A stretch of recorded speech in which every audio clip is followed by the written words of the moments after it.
now joined by one of my favorite chief executives, Mark Dytor, chief executive of AECI.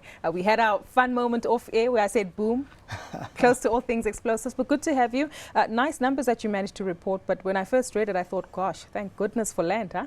Yeah, we are blessed sometimes, and and of course, land has not been strategic for us. And the last 2 years, we have voiced to the market that the large parcels of land we would try and dispose of and get good value. And I'm pleased to say both years now we've been able to get the right value for the land at the right time.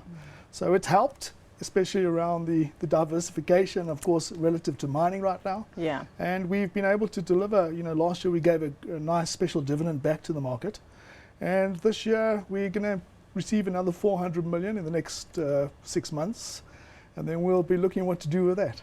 Precisely, but it almost seems like the perfect strategy that you've had in place because you've got some buffers in place to prevent the knock. I want us to expand on the mining landscape. We just had DRD Gold's chief executive in your seat. I understand not too much happening between the two companies, but on the other companies that you interact with, things are clearly not easy. Yeah, and it's tough. And I think a lot of the companies are quite aggressive in terms of their buying strategy. They've looked at contracts, they've gone out again for retenders. We've come through all that. Some of our biggest customers have retendered our business in the last 6 months.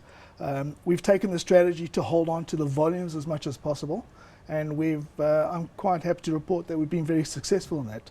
So we have held on to volumes, and that obviously puts us in a good position for the future, albeit that we have given up margin to do that.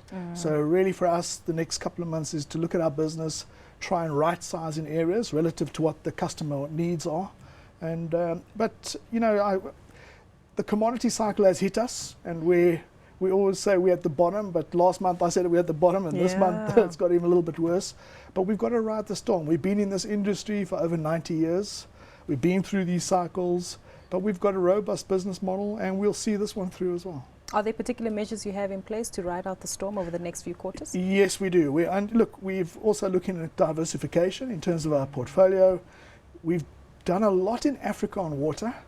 We've also grown our agricultural business. We've just bought a business in Malawi in terms of crop protection additives there. We're looking at other acquisitions in Africa, not in mining, but probably in water and obviously in agricultural chemicals.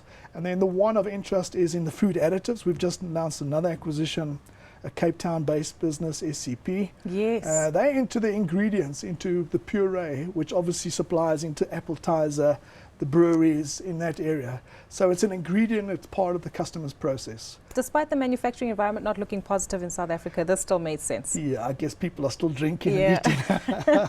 But I think as the food market is of interest because I think there is an emerging middle market or middle class that's coming through.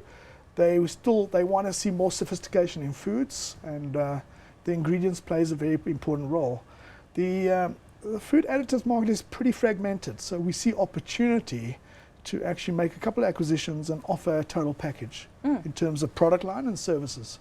And then we'll roll that out into Africa as we've got a great footprint in Africa already. Yeah. So we'll just roll that strategy behind our existing businesses in Africa.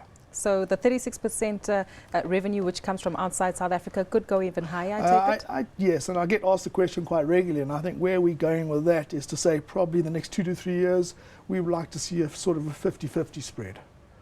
Yeah.